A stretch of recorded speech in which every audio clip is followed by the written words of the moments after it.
Hello everyone, welcome back or welcome to my channel. So for today's video, I'm going to be talking about my favorite webtoons. Basically, a little backstory to how I was introduced to webtoons is that it was during the time that quarantine was first starting to happen. So I basically was trying to figure out a form of entertainment that I can indulge myself in, and webtoons was it.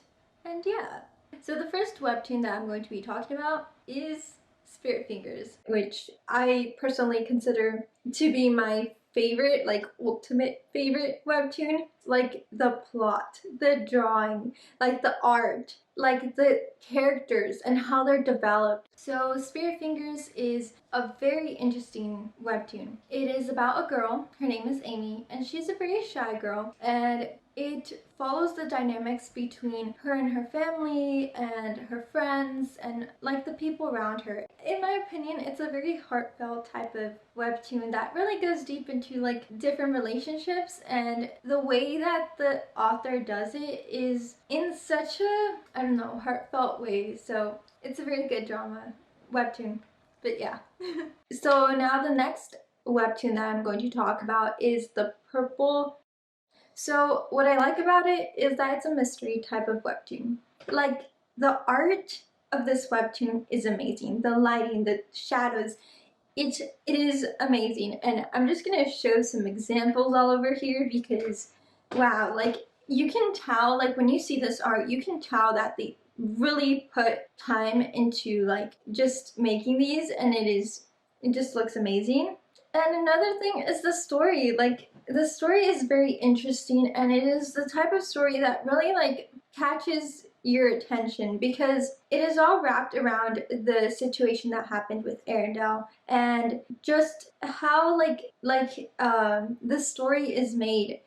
It is also very interactive because we get a chance to kind of figure out like, hey, why is like this happening and all of that. Also, I really like the chemistry between Kieran and Lauren. I feel like the way that these characters have been made is very interesting to see their dynamic. The next webtoon that I really like is called The Girl Downstairs, which is a Korean webtoon, and it is called Iduna. And basically it is about this girl. Her name is Duna, and she is an ex K-pop idol. And it is a very mysterious drama, mostly because of Duna, because the way that she goes about in this drama is very mysterious. So basically this drama is very interesting because of the dynamic between Duna and Jun, because these characters, like, first of all, for me, it's like I was rooting for them, but at times it's like Duna acts in a very mysterious way where it makes you question her like intentions. But yeah, it is a very much like an interesting type of webtoon and a very good pastime type of webtoon. It really does go into certain like themes, and it is also, in my opinion, like a darker type of webtoon. It is not a very light webtoon, and it has its own complexities.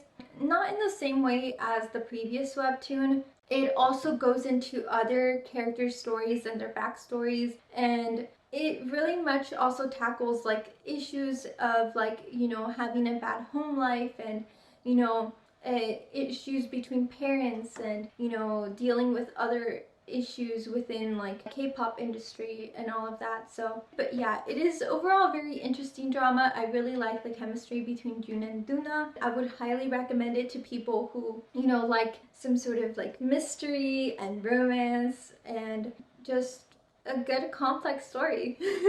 The next webtoon is called To Love Your Enemy, and it is a Korean webtoon. This webtoon is kind of like the cliche, like enemies dislike each other and then all of a sudden they become lovers kind of webtoon.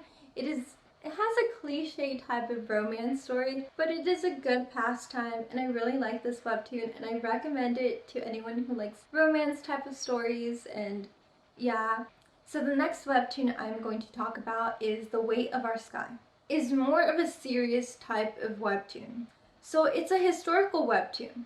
It is from this book also titled The Weight of Our Sky. It is about a music-loving teen with OCD, and she basically does everything she can to get back to her mom, and it sets place during the historic race riots in 1969 in Kuala Lumpur, Malaysia. And basically, it was a very interesting webtoon because personally I love to learn about history, and it is just interesting to learn about things that I just don't know about. And it was very interesting to see all of that and to see the dynamics between the Malaysians and the Chinese during these race riots and the mindsets that both sides had during this time. And it is a very short webtoon compared to other webtoons, partly because it's based off a book and it had a very limited things that it could go off by. Also, I really liked and appreciated the realistic approach of how OCD was depicted within this webtoon. It just was very interesting to see how the author was able to depict this story and tell the story in this way that is very fascinating, and also the art is great in all aspects of that, so yeah, highly recommend it. Anyways, so this is the end of the video. If you guys would like to check out any of these webtoons, I'm going to link them down below in the description box. Also, if you like this video or would like to see more videos like this,